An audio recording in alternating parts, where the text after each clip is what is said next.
Everyone, this is श्रुति। हमारा mark on the wall का first part complete हो गया था। अब हम इस चैप्टर को आगे करेंगे। देखते हैं सेकंड पार्ट में क्या बोलती है author. In certain lights that mark on the wall seems actually to project from the wall. वो कह रही है कि कभी कभी ऐसा लग रहा है जब मेरी लाइट सर्टेन लाइट्स मतलब जब मेरा माइंड कुछ इस बारे में सोच रहा है, अलग अलग लाइट्स इसके दिमाग में आ रही है, तो ऐसा लग रहा है जैसे ये वॉल के ऊपर एक प्रोजेक्ट बना हुआ है। प्रोजेक्ट इन द सेंस कि ऐसे उभरा हुआ सा ये वॉल के ऊपर है, मतलब ये दीवार है, इसके ऊपर ऐसे प्रोजेक्ट के जैसा मुझे ये लग रहा है। Nor it is entirely circular. Entirely का मतलब होता है कंप्लीटली, पूरी तरह से, है ना। कंप्लीटली पूरी तरह से ये सर्कुलर भी नहीं है,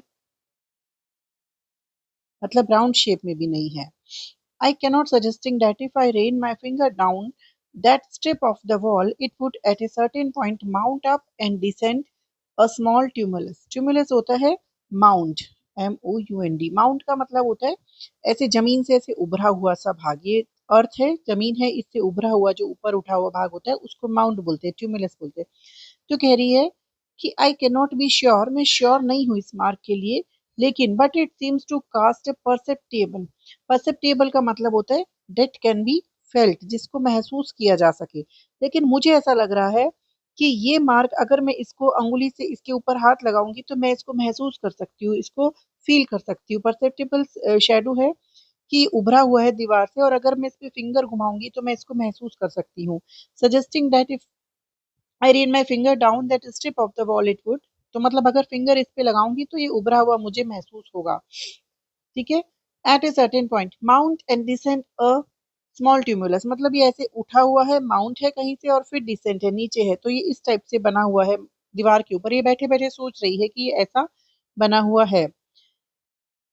अ स्मूथ ट्यूमुलस लाइक दूस barrows on the south down. South down England की एक स्ट्रीट का नाम है, एक जगह का नाम है जो इंग्लैंड में है।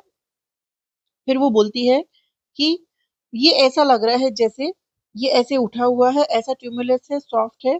बैरोज का मतलब होता है बरियल माउंट, जैसे बरियल किसी को दफना देते हैं ना, बरियल माउंट के जैसा लग रहा है ये। जो साउथ डाउन्स में बरियल माउंट्स बने हुए हैं, लोगों को दफनाया गया फिर माउंट बने हुए, ये मुझे वैसा लग रहा है, वैसा प्रतीत हो रहा है। विच आर दे से आइदर टूम्स और कैंप्स। अब जिसके बारे में लोग बोलते हैं कि या तो वो जो साउथ डाउन पे बने हुए या तो वो टूम्स है या फिर वो कैंप्स है, मतलब मिलिट्री कैंप्स है, मतलब ऐसे उभरे हुए हैं। तो वो मिलिट्री कैंप्स भी हो सकते हैं, टूम्स भी हो सकते हैं, दोनों के बीच में लोगों में इस चीज के लिए विवाद रहता है। Of the two I should prefer them to be tombs. वो कहती है मैं दोनों में से प्रेफर करूंगी। अब इसकी इमेजिनेशन साउथ डाउन्स में चली जाती है। वो कहती है इन दोनों में से अगर कोई बात है तो मैं प्रेफर करूंगी कि वो टूम्स ही होंगे। Desiring melancholy like most English people. Melancholy का मतलब होता है सैडनेस। यहाँ पर वो कह रही है सैडनेस, इस सैडनेस की वजह से जो मोस्टली पीपल, क्योंकि वर्ल्ड वॉर फर्स्ट चल रहा था, लोग सैड थे उस टाइम, एटमोसफियर सैड था, मूड सबका सैड था, दुखी था। तो कह रही है कि मेलंकली मूड बनाए रखने के लिए जैसे मोस्टली इंग्लिश पीपल का है, मैं यही बोलूंगी कि वो टूम्स ही थे, कैंप्स नहीं थे। ठीक है। वो जहां पर लोगों को दफनाया जाता था। And finding it natural at the end of a walk to think of the bone stretch beneath the turf. Turf होता है ग्रासी लैंड, जहां पर दूब लगी होती है ना, ग्रासी लैंड जमीन। तो जमीन के एक बहुत बड़े भाग में मैं ये सोच रही हूँ कि at the end of the walk to think of the bone stretch beneath the turf, कि इस जमीन के नीचे दूर दूर तक कहीं बोन्स को दफना दिया गया, मतलब डेड बॉडीज को दफनाया गया है। तो मैं दिमाग में अब इस चीज की इमेजिनेशन कर रही हूँ। There must be some book about it. वो कह रही जो वर्ल्ड वॉर फर्स्ट हुआ था उसके बारे में निश्चित ही कोई बुक लिखी गई होगी। उसके बाद वो एंटीक्वेरी लोगों के बारे में सोचती है। आगे पिक्चर में भी देखो, ये एंटीक्वेरी लोग हैं जो जमीन यहाँ से जो एंटीक थिंग्स को कलेक्ट करते हैं, हिस्टोरिकल चीजों को कलेक्ट करते हैं, पुरानी चीजों को, और फिर वहां से उनकी खोजबीन करके उनका पता लगाकर और लोगों को बताते हैं। ये देखिए ट्यूमुलस बैरोज बने हुए हैं, ये ऐसे जमीन पर ऐसे उभरे हुए से पार्ट्स होते हैं। आगे हमारे एरो हेड्स के बारे में आएगा। सॉरी। और ये क्लॉड्स का हम पढ़ेंगे, है ना, इस टाइप से ये पैम्पलेट के बारे में पढ़ेंगे आगे। देखना इस वर्ड मीनिंग आप लोग थोड़ा सा स्क्रीनशॉट लेके रख लेना इसके।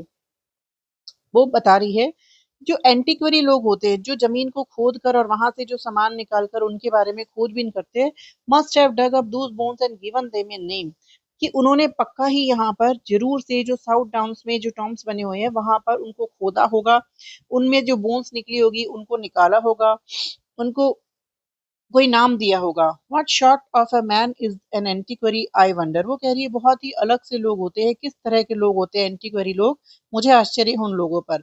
Retired colonel's for the most part, वो कहती है कि ज्यादातर ऐसे लोग रिटायर्ड कर्नल्स होते हैं जो ये सब काम करते हैं। I dare say leading parties of aged labourers, aged labourers का मतलब है एक्सपीरियंस्ड लेबर्स, जिनको अच्छा एक्सपीरियंस है।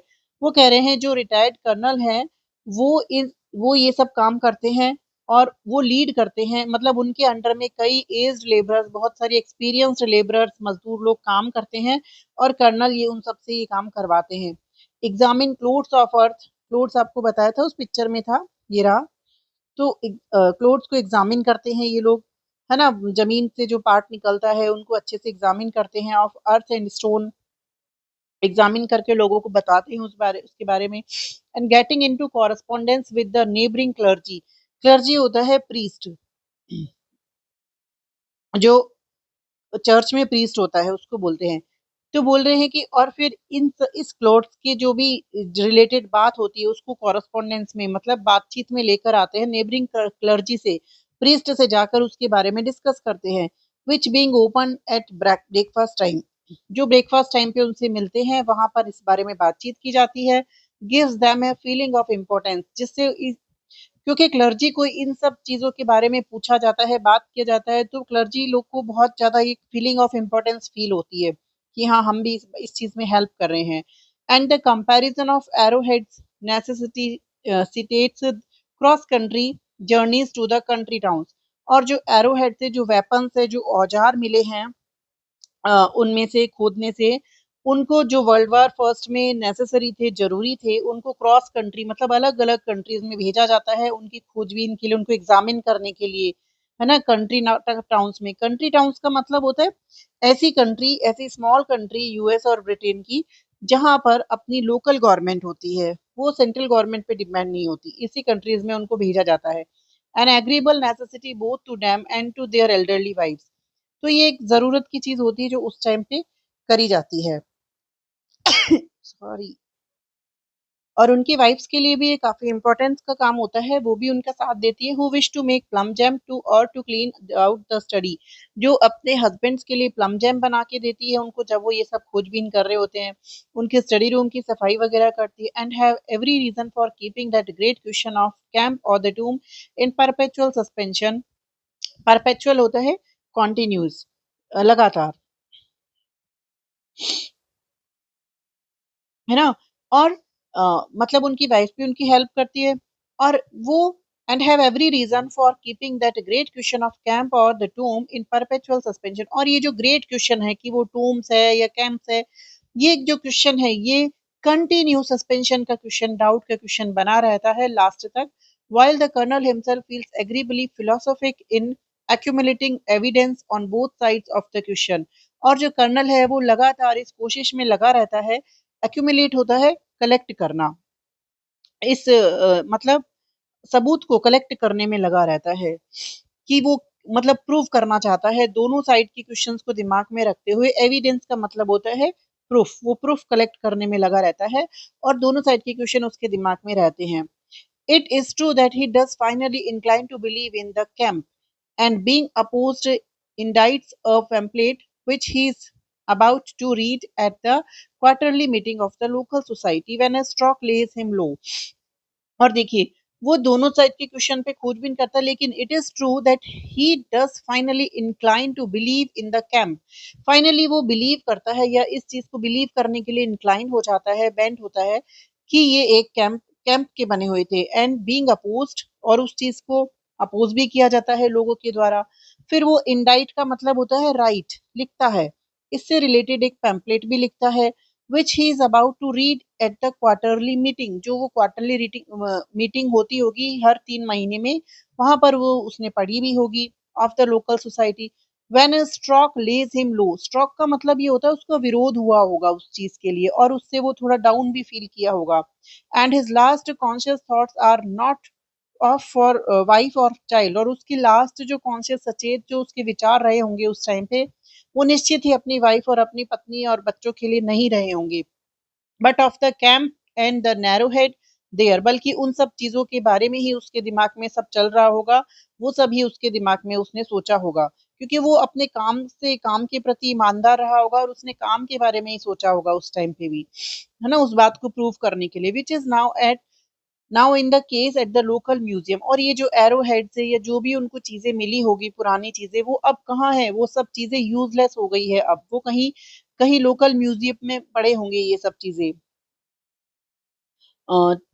Together with the foot of A Chinese murderers, जहां पर चाइनीज मर्डरर्स की कोई पुराने फुट पड़े होंगे, उनके पास में ये सब चीजें पड़ी होगी। A handful of Elizabethan nails, Elizabeth के कोई पुराने नेल्स पड़े होंगे। A great many Tudor clay pipes, Tudor के क्ले पाइप्स पड़े होंगे, मतलब सिगरेट पाइप्स पड़े होंगे। A picture of Roman pottery, ये सब चीजें वहां पड़ी होगी। तो उन सबके पास में, अभी देखते हैं आगे।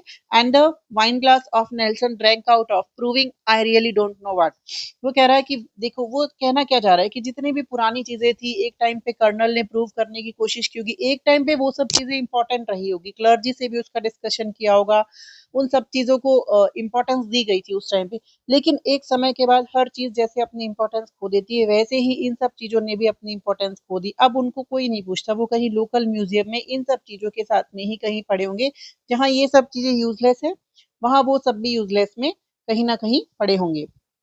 फिर वो कहती है लास्ट में, नहीं नहीं मुझे नहीं पता क्या बोलना है, मतलब वो अपनी बात यहीं स्टॉप कर देती है। आगे देखते हैं। No no nothing is prove, nothing is known, actual में कुछ भी प्रूव नहीं किया गया, ना कुछ जाना गया। And if I were to get up at this very moment and ascertain, ascertain का मतलब होता है फाइंड आउट, अगर मैं पता कर लूं, अभी मैं इसी क्षण यदि खड़ी हो जाऊं इसी मोमेंट में और पता कर लूं कि that the mark on the wall is really, what shall we say, कि ये मार्क किस चीज का है फाइनली, तो फिर हम क्या बोलेंगे, फिर हम क्यों अपने दिमाग को दौड़ाएंगे, अगर मैं अभी उठ के पता कर लूं तो फिर क्या बोलेंगे। अब वो वापस से दिमाग लगाती है कि किस चीज का मार्क मार्क हो सकता है। The head of A the head of A gigantic old nail, वो कहती है जैसे पहले स्टार्टिंग में तो उसने छोटी नेल का सोचा था, छोटी सी कील का, अब वो सोचती है कि वेरी बिग साइज की, है ना। ये बता रही है जाइजेंटिक मतलब बहुत बड़े साइज की नेल रही होगी, ये उसका हेड है और बाकी नेल अंदर की तरफ दीवार में चली गई होगी। ड्राइवन इन 200 years अगो, मतलब 200 साल पहले कोई यहाँ पर बहुत बड़ी साइज की नेल लगाई होगी, और which has now owing to the patent attribution of many generations of house maids. Patent attribution का मतलब होता है कामली वीक हो जाना या धीरे धीरे वीक हो जाना, है ना। और ये धीरे धीरे वीक हो गई, मतलब ये है कि धीरे धीरे दीवार के अंदर धस गई है। रेगुलर जो घर की हाउस मेड्स हैं उनकी सफाई करने से, दीवार की रेगुलर सफाई करने से, उनपे रोज पुताई करने से, है ना, रोज उनपे पेंट कलर करने से, ये हो सकता है धीरे धीरे अंदर चली गई है। 200 साल पुरानी यहाँ बड़े साइज की कोई नेल लगाई गई होगी और वो काफी इसकी सफाई वगैरह करने से अंदर चली गई और उसका हेड हेड केवल बाहर निकल के रह रहा है। Revealed its head above the coat of paint, और अब इसने रिवील किया है, ओपन किया है अपने इस सिर को, ये जो पेंट लग रहा है दीवार के चारों तरफ, जो लेयर लग रही है, जो कोट लग रहा है ना, इससे अपने हेड को इसने बाहर उजागर किया होगा। And is taking its first view of modern life in the sight of a white walled fire lit room. फिर वो कह रही है कि इसने बाहर निकाल के अपना मुंह देखा होगा, जो ये जो रूम है जहां पर बहुत अच्छी सी लाइट जली हुई है, इस मॉडर्न लाइफ की इसने पहले नजर डाली होगी, काफी अच्छी यहाँ फायर से रूम जल रहा है, मतलब रोशनी हो रही है, और व्हाइट वॉल्ड है, इसने देखी होगी अपना मुंह निकाल कर, इसको ये इमेजिनेशन आती है दिमाग में। फिर आगे देखिए उसकी चेंज होती है suddenly imagination. What should I gain, knowledge, वो कह रही है कि मुझे इन सब बातों से क्या मिल रहा है, क्या मैं नॉलेज गेन कर रही हूँ। Matter of further speculation, speculation होता है गैसिंग, या फिर आगे और चीजें गैस करने के लिए मैं कोई मैटर इकट्ठा कर रही हूँ, मुझे मतलब क्या मिल रहा है ये सब इमेजिनेशन करके, ये सब सोच के, क्या मैं नॉलेज मिल रहा है मुझे, या फिर मुझे कोई गैस करने के लिए कोई मैटर मिल रहा है। I can think sitting still as well as standing up. मैं बैठ के भी उतना ही अच्छे से सोच सकती हूँ जितना खड़े होके सोच सकती हूँ, तो मैं बैठ के ही ठीक हूँ। And what is knowledge? अब देखिए नॉलेज के ऊपर आ जाती है। अब वो कहती है नॉलेज क्या है? व्हाट आर और learned men save the descendants of witches and hermits who crouched in caves। वो कह रही है, देखिए डिसेंडेंट का मतलब क्या होता है?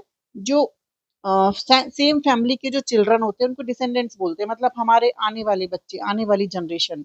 तो कह रही है जो विचेस है, विचेस का मतलब जो मैजिकल वुमेन है, जो मैजिक वगैरह करती थी। हर्मिट्स होता है person who live away from the world, वो इंसान जो दुनिया से दूर रहता है, साधु संत जो होते हैं। क्राउच का मतलब होता है सिटिंग ऑन द लैंड, है ना? लैंड पे बैठना, जमीन पर बैठना, नीचे आलती पालती लगा के बैठते हैं, उसको बोलते हैं। ब्रूइंग का मतलब होता है ड्रिंक, पीना, ड्रिंक। और इंटेरोगेटिंग का मतलब होता है टॉक, बातचीत करना, TAL के टॉक। श्री उमाइस का मतलब देखिए एक जानवर होता है जिसको बोलते हैं हिंदी में छछूंदर, है ना? तो कह रही है कि क्या है नॉलेज, क्या है? अब वो खुद ही आंसर देती है, क्या नॉलेज वो है जो बड़े बड़े लर्नेड मैन ने, बड़े बड़े पढ़े लिखे लोगों ने अपने डिसेंडेंट्स को, आने वाले बच्चों को दिया है। ठीक है?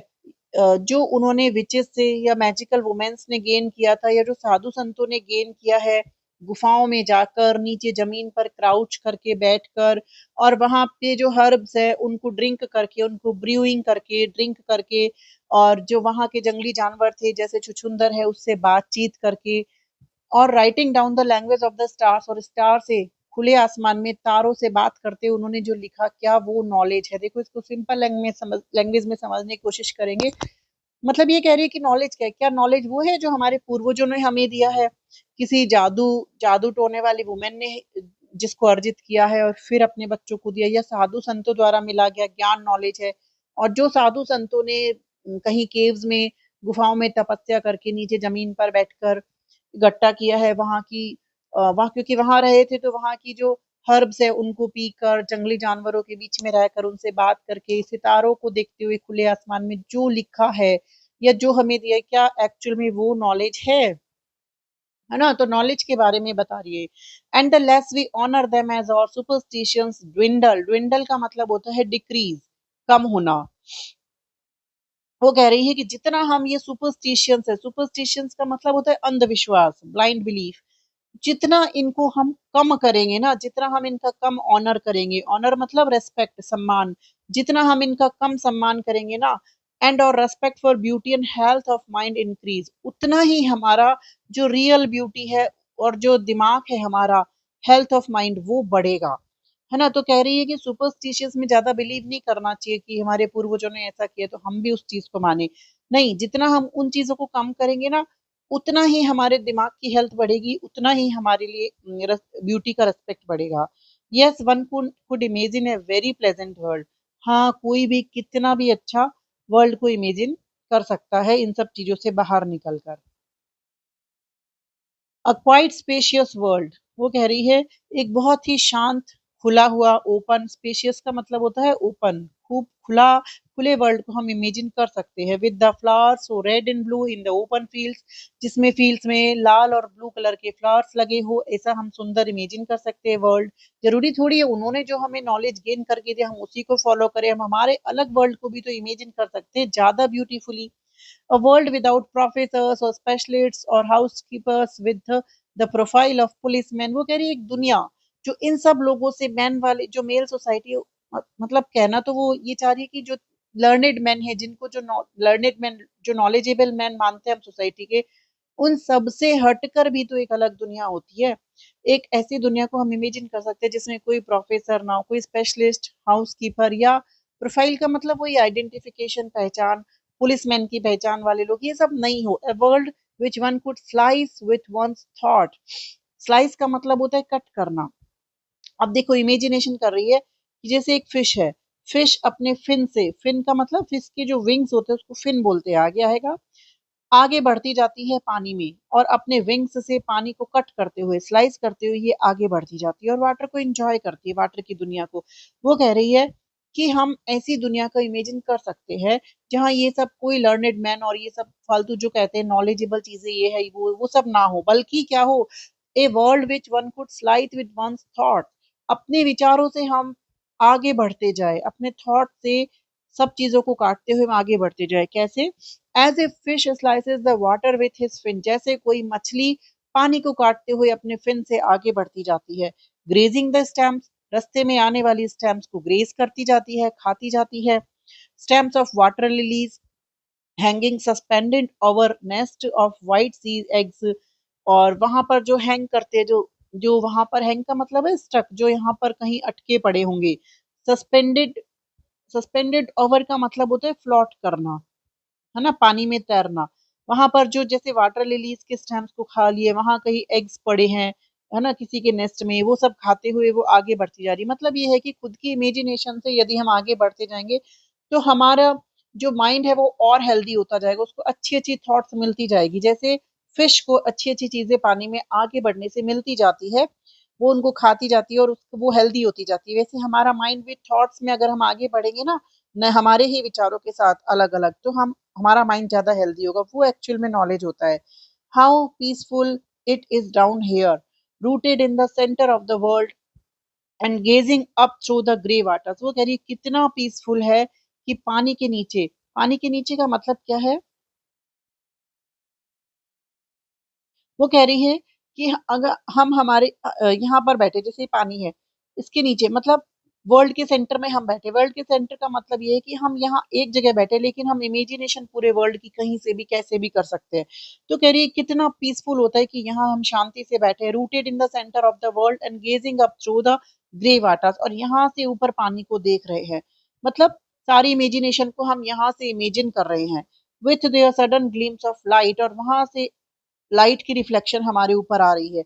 मतलब हम सोच रहे हैं, इमेजिनेशन और अलग अलग थॉट्स हमारे अंदर आए जा रहे हैं।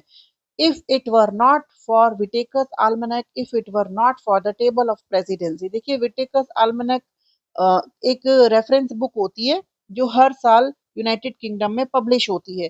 तो कह रही है उन सब चीजों से फ्री विटेकर आल्मनैक्स नहीं है, आल्मनैक नहीं, टेबल ऑफ प्रेसिडेंसी नहीं है, मतलब कोई किसी को फॉलो नहीं कर रहा है। मतलब इन सब चीजों से फ्री एक दुनिया है, फ्री इमेजिनेशन की एक दुनिया है जो हम सब सोचते हैं। तो एक्चुअल नॉलेज वही है जो हम हमारे विचारों से गेन करते हैं, ना कि वो एक्चुअल नॉलेज है जो हमारे पूर्वजों ने हमें दे दिया है। I must jump up and see for myself what that mark on the wall really is. फिर वापस से मार्क पे आ जाती है, कहती है मुझे खुद को उठना चाहिए और देखना चाहिए कि एक्चुअल में मार्क किस चीज का है।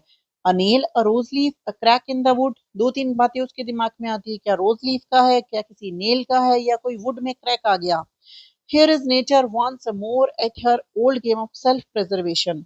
अब वो वापस से सोचती है कि नेचर की एक अपनी खूबी है कि वो सेल्फ प्रिजर्वेशन करती है। सेल्फ प्रिजर्वेशन का मतलब सेल्फ प्रोटेक्शन, खुद को बचाव, खुद का नेचर, खुद का बचाव खुद ही कर लेती है। कहने का मतलब क्या है कि हम किसी के बारे में कुछ भी सोचे, जैसे वो मार्क है, मैं उसके बारे में कुछ भी सोचूं, लेकिन जो रियलिटी है, जो नेचर है, वो वही रहेगा। वो मार्क तो है जो है वो तो वही रहेगा। हम किसी के बारे में कुछ भी सोचे, वो पर्सन जो है वो तो वही रहेगा। तो नेचर की एक क्वालिटी है, रियलिटी की, सच्चाई की क्वालिटी है कि वो खुद का बचाव करना जानती है, आप चाहे कुछ भी सोचते रहो। This train of thought she perceives is threatening mere waste of energy, even some collision with reality, for who will ever be able to lift a finger against Whitaker's table of presidency। अब वो उसके दिमाग में दो तीन बातें आ जाती है। दिस ट्रेन ऑफ थॉट, ये जो मेरे दिमाग में विचारों की ट्रेन चल रही है। शी परसीव्स, परसीव्स का मतलब है नोटिस, वो यहाँ नोटिस करती है। Is threatening mere waste of energy, क्या ये एक वार्निंग है, एक धमकी है कि मैं एनर्जी वेस्ट कर रही हूँ, ये मेरे विचारों की जो दिमाग में चल रही है thought. Even some collision with reality, या फिर कहीं कहीं एक कॉलिजन है, टकराव है, एक क्रैश है सच्चाई के साथ। मतलब कहीं कहीं मैं रियलिटी के से भी तो टकरा रही हूँ। वेस्ट ऑफ एनर्जी तो कैसे होगा। अब वो वापस से विटेकर टेबल के बारे में सोचना लग जाती है।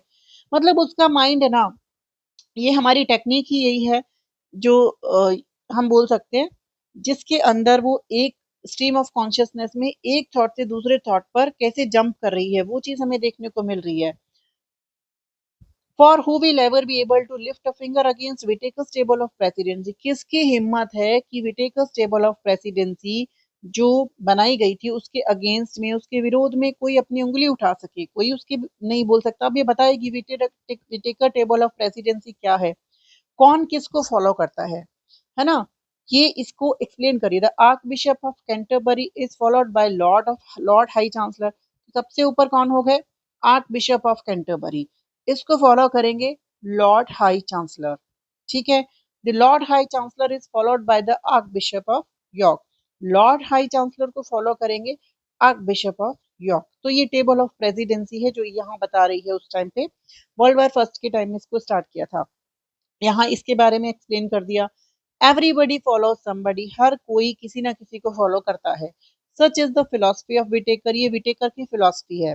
And the great thing is to know who follows whom, और सबसे बड़ी बात ये जानना है कि कौन किसे फॉलो करता है, इस चीज को हमें पता होना चाहिए। Whitaker knows and let that, Whitaker को पता है और ठीक है, जानने दो उसे।